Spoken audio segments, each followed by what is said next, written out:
Got it. Okay, so here we go. I wanted to give you a quick update on where we're at. As you know, we have a vacancy in our assistant treasurer position. We've had no luck from Express getting a temp in here. We've been trying since the 6th of February. So I just had a discussion with Mayor Martin, and I just sent the job description to HR to get that posted internally as soon as possible, so we can get someone in here working on getting us caught up on the financials and budget. We're close to getting November done. It's just a matter of me having the time to sit down and finalize it, plug in journal entries, and get the reports out. So what we've been working on is basically extracting everything from Access and putting in Excel, so we have better templates to use going forward.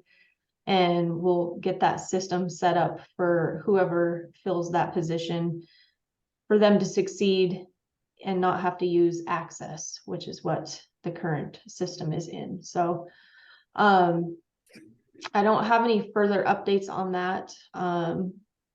It's just an unfortunate situation that we are trying to get rectified as soon as we can. So may I ask a question about that, Angie? Sure. Once you get rolling on this, will December follow fairly quickly after November? Is that? Yep. And then, of course, we're up to meeting January's as well. Yep, so we'll get November done, go into December. Once we close out the year, we'll get the budget published, because we need the year-end December figures to roll into the budget. We'll get the budget out and then start working on January and probably February at that point. So, yes. So as a follow-up from, it sounds like what you just said, the budget isn't, the 2023-2024 budget isn't wrapped up, or are you talking about 2022? And I guess my question is, and you can address both these questions, are we sideways with the RCW requiring us to have everything done by January 31st? No, so that's our own internal deadline to get the budget published. Okay. We're in compliance with all the state laws as far as adopting the budget, because we finished it in December. It's just we don't have that final published version for your guys' binders at this point. So we're still paying bills. We have everything in Springbrook. We're still continuing operations. It's just you don't have that final document with the year-end numbers incorporated to put in your binders. So we're still doing our thing internally. Nothing's stopped there. It's just getting it published. Okay. Yeah. And then I know you said that this system, at least this reporting piece, has been in Access. Mm-hmm. And I'm wondering about Springbrook and why Springbrook doesn't have these sorts of financial reports, or does Springbrook have something that would be different and equally adequate for our purposes? And should we be considering moving to that? And how does that tie in with the new online financial system? I know that's kind of a whole bunch of questions in one. No, it's okay. I've been thinking about these a lot.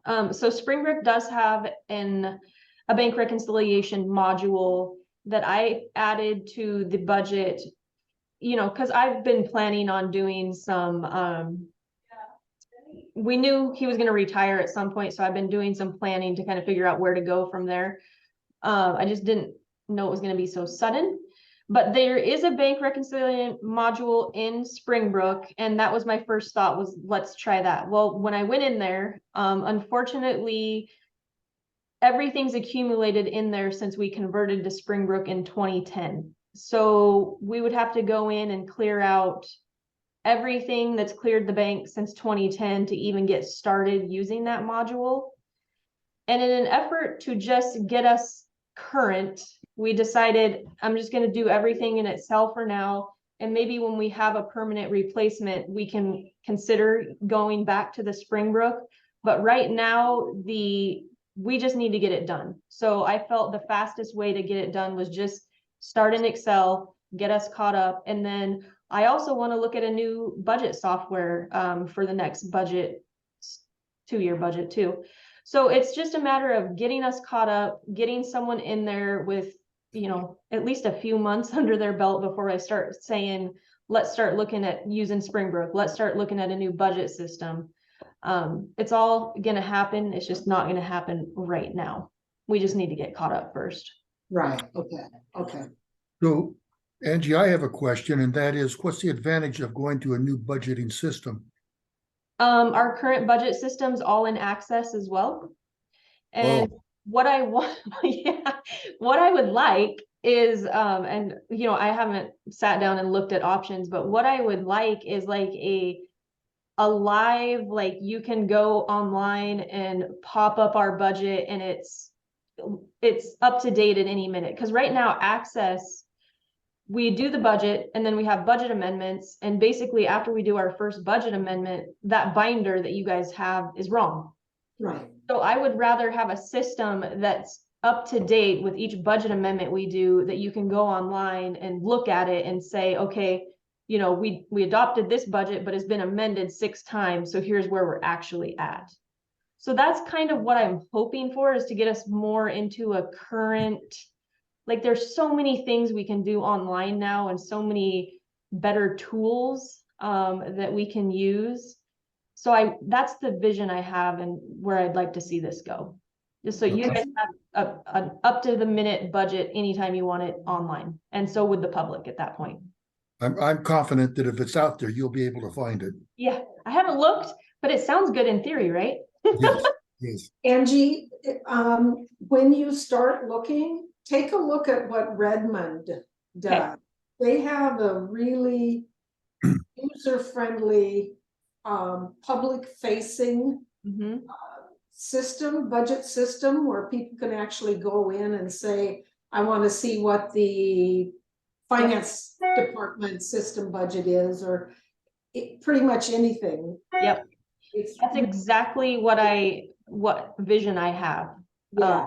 Is to get something like that going for we're kind of locked in 23-24, but for the 25-26 budget. Right. So take a look at Redmond. I think you would really be impressed, and it seems very easy to use for just an average person who doesn't know Access or Excel or anything else. It's kind of a point and click, maybe a Microsoft Enterprise model. Yeah. I will take whatever suggestions anybody has at this point.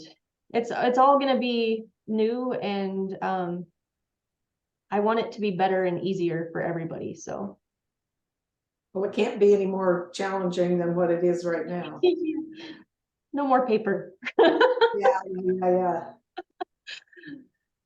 Okay. Any questions on that? I appreciate your patience. We're working through it. Well, and I appreciate your keeping us updated, because I'm getting a lot of questions from. Yeah. I just got questions at my meeting an hour ago. So yeah, at least in November. This will be posted, so at least you have somewhere to send them now, right? Yes, exactly. Okay, well, on to some good news. We have LTAC surplus. So council just set a new policy where if we have surplus, we will be opening it back up March 1st. So the new application period will be March 1st through March 31st, yes. Yeah. And it's the same exact process that we went through back in September. So Sarah was awesome and updated all of the forms and attached them on here. So here's our notice that's going to go out. And then the application documents are included as well. So there's about 99,000 surplus left. So I know that I'm expecting at least a couple applications for some of that money. So If since we have this much, we thought we had about 33,000, we now have 98,422. Have we decided, or is it up to the LTAC committee to decide whether a organization can apply for a second round? For example, I think the CIC applied in September. Can they apply again for additional funding, or can some of the others who may have pared down what they asked for the first time apply again, or have we made a decision on that? I believe the resolution took out the emergency need, Right, the cause. right. So in my opinion, it's open for all applications again. So even if you did apply, the resolution that was passed by council doesn't stipulate any of that. It's basically, if there's money left over, you can apply and it'll go through the process for the LTAC committee to make recommendations to council again. So then the LTAC should have a conversation about how they want to prioritize if the applications they might get, or would that be advisory from John and Scott or you? That would be the council. Okay. Maybe we should think about having a discussion about that to guide the LTAC.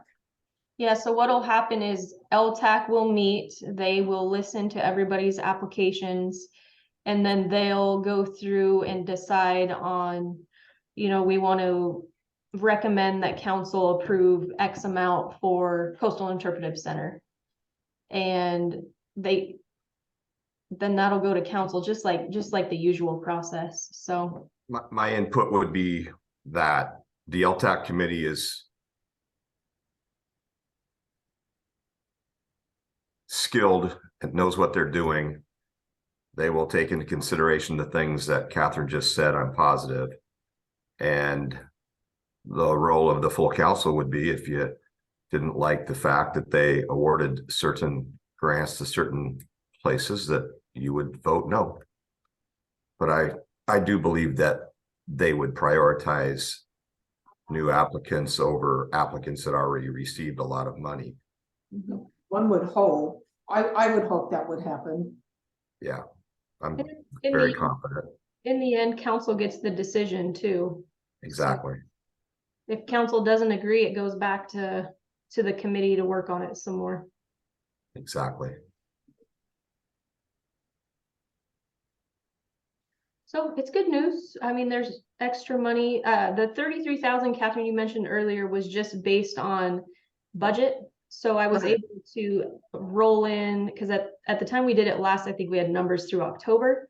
So I was Yes. able to add in November's from November, December, and we ended up exceeding the revenue that we budgeted by another $60,000-ish. So No, I realized it was a sort of a swag, yep. so. Okay. Any other questions on LTAC? Yeah, that doesn't hold nothing. All right, I think we're on to city administrator report. Hi, everyone. Afternoon, council. The first I got about 5 items here. The first one is the golf course, and just giving you sort of an update as to where we are with that. We have received 3 official bids for the management of the Ocean Shores Golf Course. Yes, I know that is very, very good news, because we weren't sure what we were going to receive when you put that out there. But yes, we have 3 different bidders for that. We are forming a committee right now as to who will do the evaluation and the selection criteria for how we move forward. But I'm greatly relieved, because obviously our big fear is we would not receive. There's a lot of competitive things being built here. Obviously, we have Westport and with what's going on the golf course there, and so we're very happy. And hopefully we'll have something more to tell council about within the next week or so, once we've formed that committee.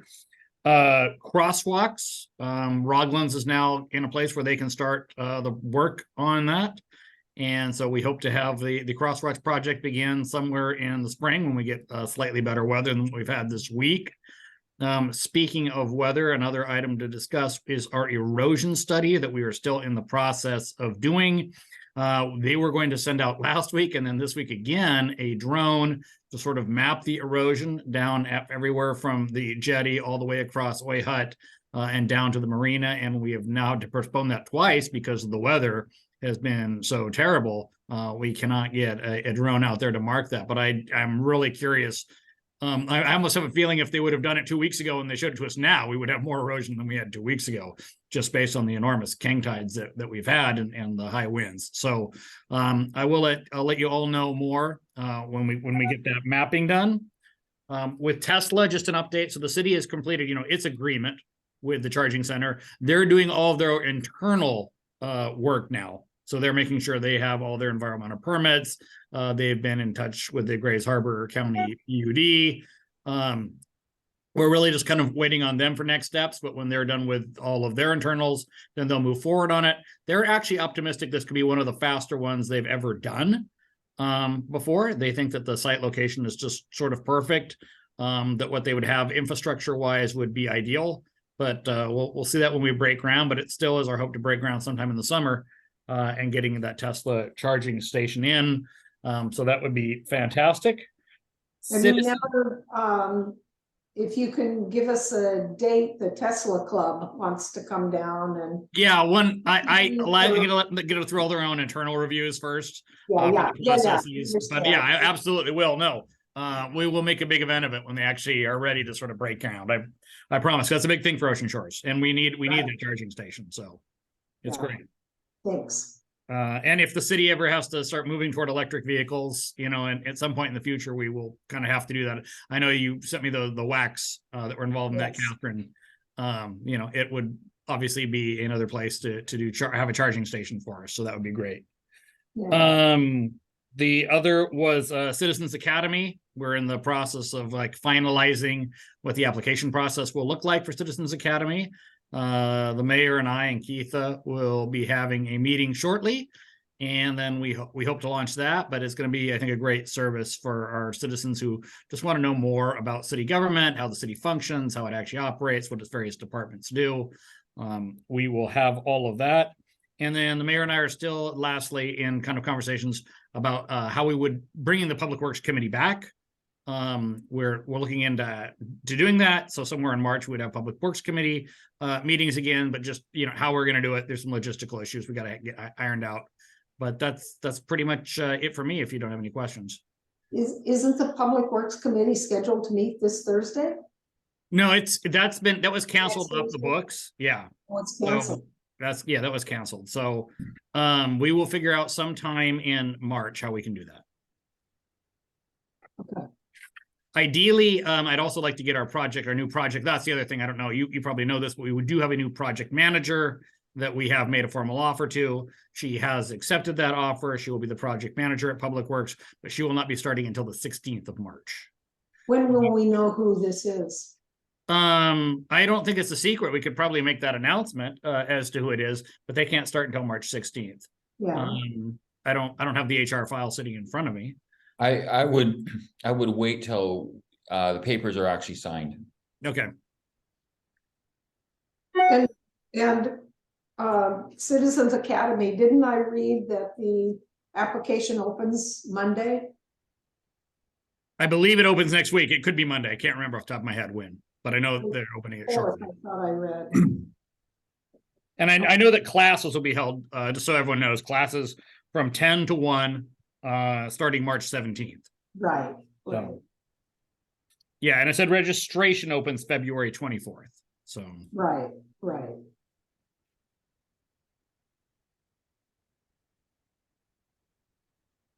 And it's 8 weeks for those of you who want to know how long the process is. So it's an 8-week class. I'll let my meeting people know. Absolutely. So that's all I've got. Once it's open. Yeah. All right, Mayor. Okay. Well, first of all, Angie and Scott had talked about some of the things on there. Number one, staffing of the finance department, top priority of mine. We've been in contact with outside sources to get at least a temp to get rolling on that. It's a top priority because obviously finances, we just need to just to have that information. We've been pretty successful so far on converting different software programs. If you just look at our bill paying program, we're in the process of converting over on permitting, as well as being able to take in site plans. We're been testing that, and so far it's going well. From way back when I first was on the council, that our software program for accounting was obsolete. However, it costs money to make a change, as well as it takes time and labor to do that. But I in conversations with Angie, I believe that as we make the change, once we get at least a temp to start doing it, that we can start moving that, and it will give us some of the tools that other cities actually have. So I think that we will. It may be a pain right now, but we will get through this, and it will actually make our finance department stronger than we had before. Because it is all about sometimes change is difficult within our city, and so we're going through some change, and some people just are not making that change with us. So I appreciate everything that Angie's doing and putting things together. And I know she's been working a lot of long hours trying to get us caught up with it. And again, it comes right on the heel of changing over from our bill paying process, which has been a huge win for us. And again, I appreciate it. I think two of you are on warrants, right? Richard, Yes. Catherine. So I really appreciate it. I know it's once a week, but definitely we've received calls from vendors concerned that we're paying our bills too fast. Gee, what a terrible thing. Yeah. So I'm optimistic with that. Probably will need to utilize public works as well as finance committees to review some of the big things we've got coming up. One of the things that we are in conversations or early conversations about the capital plan. And one of the things that I have found in talking to other cities, that other cities have done capital plans and the councils have not been very happy with what the results are. My belief in talking with administrators. Do you mean facilities plan, or is capital plan something different? Well, facilities plan. Okay. Okay, because I'm just going capital because facilities, you got to do something with it. Gotcha. But the concern that I have is in the other cities of what they actually scoped, what their scope of work was going to be. So before that we put a RFP, that I definitely want to pull data from other cities of actually what they requested, what they got back, and then probably bounce off of public works as well as finance. Is this what council wants? And of course, there's different costs for different things that you want. So that's where we are on that. But top priority for me, I just want to make sure that if we put it out there, that you guys are going to get back something that you expect to be. Yeah. John? Yes. I'm sorry, I apologize for interrupting. The Council of Governments was on Thursday, and Elma has just started a 6-year capital facilities plan. So you might want to check with Jim Sorensen to see what the scope of their work is. I don't think they're anywhere near completing it. And maybe you know this already, but Aberdeen just finished one of theirs too. So yeah. So Yes. those are 2 models that are local. Yes, talk to Aberdeen. Aberdeen's one of them where the council's not actually, they didn't get quite what they were looking for from the council point of view. And same thing with Elma. They're just an early process, and both of those were done by Scott. Who were Rock they? Project Management. Pardon? Rock Oh, yes. Project Management. Yes. Right. Which they will not bid on ours because they do management for us. So there would be a conflict of interest. So we're going to be looking at some other places, other companies to have them do an RFP for us with it. But anyway, so that's a top priority for me that we're working. But yes, I've been talking to both mayors and actually council members from both places, just kind of get a feeling of what their expectation is. So I we go in and we are, whatever we get back is what the council is expecting to see back with it. So it probably would, once we have more information, run it through Public Works and run it through the Finance Committee, because obviously it's going to cost money for that.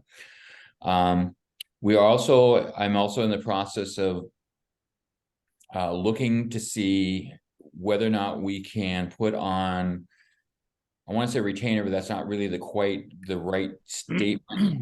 We're starting to run into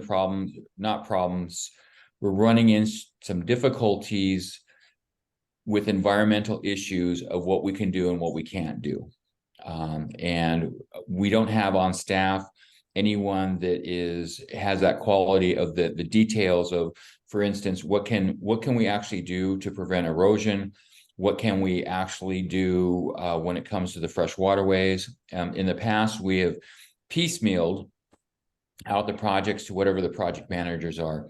One of the things that I have done as mayor, we utilize outside legal counsel, especially when it comes to personnel issues, so that they can, if I've got an issue, I can have a conversation with them of how do we actually approach that problem, what are our steps, and then if necessary, to be at the meeting that when we're presenting it. So I'm hoping to give some additional help to our planning department by enlisting outside, I don't know if they're counsel, but there's definitely hearings. And in my time down in Olympia talking about erosion, I'm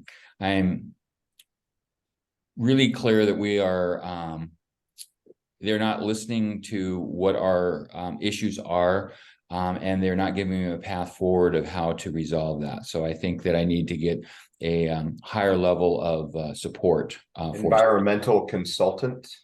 Yes. Yep. I mean, really, that is kind of what I'm thinking of, because there's multiple things. If you just think from either erosion, fire breaks, if you just think Ocean Shores, probably there's going to be something that they could actually help us on those things. So, and I just want to make sure that as the city goes forward, that we're doing the things that we should do correctly. And I just don't have the staff that has been trained to go into those quite details, but we've been very successful with outside counsel when it comes to human resource issues. And I think the same thing could be done as an environmental consultant on retainer with the city. So we're working. Yes. So what type of, what's your picture of what types of things would they do? Would they come in before we do an RFP or something so that you're... My vision would be multi-items. An example would be that I want to address erosion behind this sewer treatment plant. And they can advise me of how do I phrase something to get something done? What would be allowed, or who do I need to talk to try to get a variance?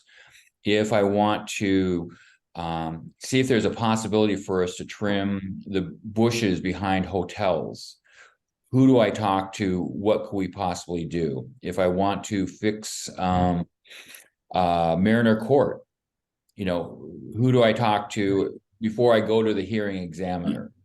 Right now, I'm putting Marshall in an uncomfortable position where he goes and presents at a hearing examiner, and he's good at what he does, but he doesn't know everything when it comes to an environmental point. So I don't have a person that is Marshall's backup, where right now, if I've got Kristen dealing with an HR issue, she can pick up the phone, and if need be, we have someone on Zoom that can answer some questions or get us the answers. And so my vision is not one thing, but almost everything that we do from a building process in Ocean Shores has some environmental impact. And so there's hurdles that we need to get through. So in a way, not quite kind of the same thing, but when we did the comp plan, we had a consultant that helped us through that. This would be a person that handles multiple things, or at least could tell me who do I need to pick up the phone to call to help us be at some hearing or something. So we're in early conversations of just reaching out to different companies that does this. I don't know what the cost is, what their service levels would be. But right now that I believe that things to do things environmentally correctly will be more and more of a challenge, just to make sure that we do it right. And Key McMurray used to do this for the city. That's, yep. And she's who I hired to get me through the 5,000 steps that's necessary to do things. Who's this? Key It's McMurray. Key McMurray Environmental Services. She's Oh, okay. used I'm to not work for the thinking- state, and yeah, she knows the steps. So you're not talking about an environmental attorney, you're talking about some, maybe a consultant group or? Very possibly. Okay. Right. And then I'm behind the environmental consultant is an environmental attorney that, Right. you know, can double down when you have an over-aggressive state agency that's overstepping their bounds.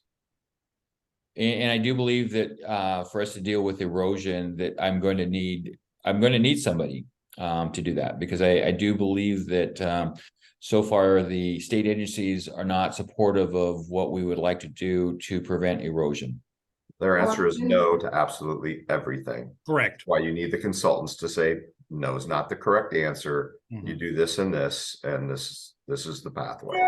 Correct. Well, I do recall at Council of Government a few years ago, I think it was the port, having the discussion about OMSI and challenges to do anything, because of course, everything they have is on the water, and the marine requirements are so onerous. Right.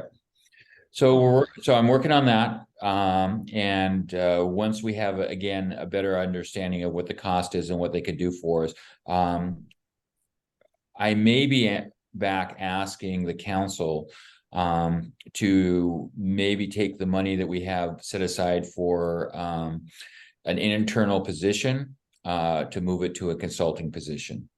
So again, I don't know. I'm just trying to figure out what is the best use of the city's money for the issues that we're dealing with it. And then the golf course, which Scott did bring up, we have actually not looked at any of the proposals, so we don't really have an opinion on what they look like and whether or not they're reasonable. We're going to start working on that this week, and then start putting together a committee to take a look at that. But again, first time we put it out, we got 0. Second time around, we got 3. So I'm hoping that when we actually open them up, that it looks like something that we can work with it. You know, and again, I think that again, I appreciate you guys being on this committee. I appreciate anyone who's on any of our committees, because I think the more that we have other opinions or different views or heads up or questions, just makes us a better operating city. So I appreciate it, and I'm got it. Anyone got any other questions for me? It's a pretty easy committee, John. We don't actually have to do anything. Well, you have to maybe- give us your opinion. Maybe soon, when she gets all of her ducks in a row, we'll have something to look at and talk about. Yep. So what's your picture of what the golf course committee would look like? Are you thinking of golfers like Rich and Frank? Or are you talking about somebody from completely outside? City? My intention is to get someone, a golf professional from outside of Ocean Shores to be on that committee. What's your option? And Angie as my finance director, myself, Scott, and someone from the council, as well as probably someone that is a club member of the golf course. I figured that gives a wide variety. Yeah. Mhm.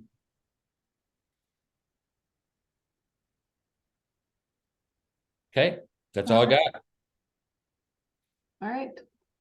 Thank you, everybody. Thanks, everyone. Thank you. Right. Bye. Look at this. I could have done this at 10. Yeah. All right, okay.